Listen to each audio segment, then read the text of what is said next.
keep hearing the phrase wooing and waking.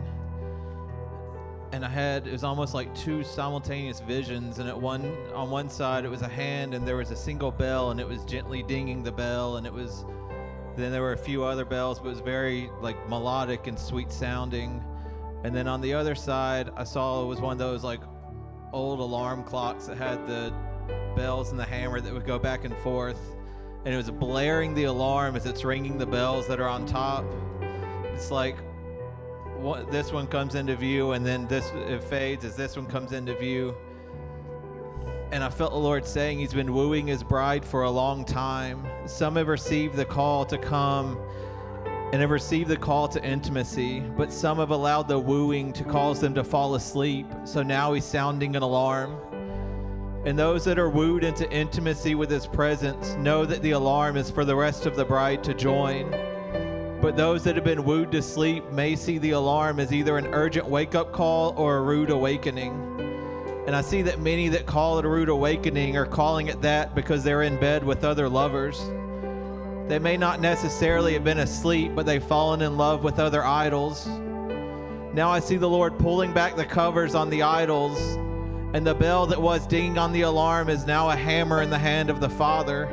And he's smashing the idols that his bride has allowed into this intimate secret place.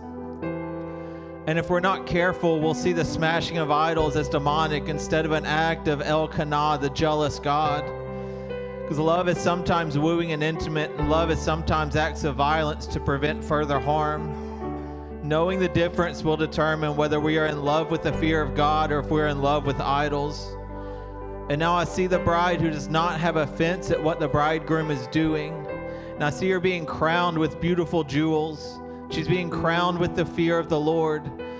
And it's her finding joy in the fear of the Lord that brings her into her rightful place as a bride, as the beloved, and properly seated with the King. And when she delights in the fear of the Lord, I see the crown shining outwards like spotlights in every direction.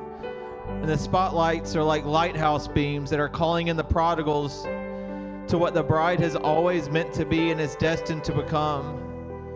Because the prodigals were enamored as well as offended by the idols that the bride fell in love with.